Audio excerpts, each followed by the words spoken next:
ಖುಷಿ ಇವತ್ತು ಬಾಳೆ ಎಲೆ ಬಾವುಟನ ಹಾರಿಸ್ತಾ ಇದ್ದಾಳೆ. ಹಾಯ್ ಎಲ್ರಿಗೂ ವೆಲ್ಕಮ್ ಬ್ಯಾಕ್. ನಾನು ನಿಮ್ಮ ವಿದ್ಯಾರಾಜ್. ಇವತ್ತು ಬಾಳೆ ಎಲೆಯಿಂದ ಇಡ್ಲಿನ ಮಾಡ್ತಾ ಇದ್ದೀನಿ.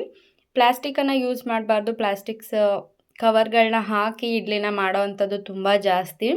ಬಟ್ಟೆನ ಯೂಸ್ ಮಾಡಿ ಬೇಕಂದರೆ ಅಥವಾ ಈ ರೀತಿಯಾಗಿ ಬಾಳೆ ಎಲೆಗಳನ್ನ ಯೂಸ್ ಮಾಡಿ. ಸೊ ನಾವು ಹಳ್ಳಿನಲ್ಲಿರೋದ್ರಿಂದ ಬಾಳೆ ಎಲೆಯನ್ನು ದುಡ್ಡು ಕೊಟ್ಟು ತೊಗೊಂಡು ಬರೋ ಅಂಥ ಅವಶ್ಯಕತೆ ಇರೋದಿಲ್ಲ. ಇರೋದನ್ನು ಸ್ವಲ್ಪ ಟೈಮ್ ಕೊಟ್ಟು ಯೂಸ್ ಮಾಡ್ಕೊಳ್ಬೇಕಾಗತ್ತೆ ಅಷ್ಟೇ. ಒಂದು 15 ನಿಮಿಷ ಟೈಮ್ ಹಿಡಿಯುತ್ತೆ. ಬಾಳೆ ಎಲೆನ ತೊಗೊಂಡು ಬಂದು ಅದ್ರ ಮೇಲೆ ಪ್ಲೇಟ್ ಇಟ್ಟು ನೀಟಾಗಿ ಕಟ್ ಮಾಡಿದ್ರೆ ಆಯಿತು. ಎಲ್ಲದನ್ನು ಒಂದೇ ಸಲ ಕಟ್ ಮಾಡ್ಕೊಳ್ಬೋದು. ಇಡ್ಲಿ ಸರಿನೆಲ್ಲ ಪ್ಲೇಟ್ಗಳಲ್ಲಿ ಹಾಕಿ ನೀಟಾಗಿ ಜೋಡಿಸಿ ಇಡ್ಲಿನ ಮಾಡೋದಕ್ಕಿಟ್ಟೆ. ಅಪ್ಪಾಜಿ ಫ್ರೆಂಡ್ಸ್ ಎಲ್ಲ ಬಂದಿದ್ದರು. ಸೊ ಅವರಿಗೆ ಟೀ ಎಲ್ಲ ಮಾಡಿಕೊಡು ಅಂತ ಹೇಳಿದ್ರು.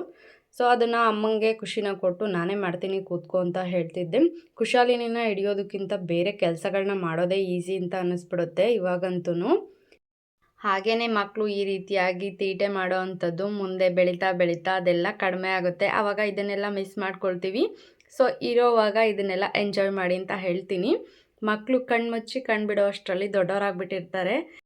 ಇಡ್ಲಿ ಜೊತೆಗೆ ಕಾಂಬಿನೇಷನ್ ಆಗಿ ಹಿಸ್ಕಿದ ಬೇಳೆ ಸಾಂಬಾರನ್ನ ಮಾಡಿದ್ದು. ಈ ಸೀಸನ್ ಮುಗಿಯೋ ಅಷ್ಟರಲ್ಲಂತೂ ಇಡ್ಲಿ ಜೊತೆಯಲ್ಲಿ ಈ ಸಾಂಬಾರನ್ನ ಟ್ರೈ ಮಾಡಿ, ತುಂಬಾ ಚೆನ್ನಾಗಿರುತ್ತೆ.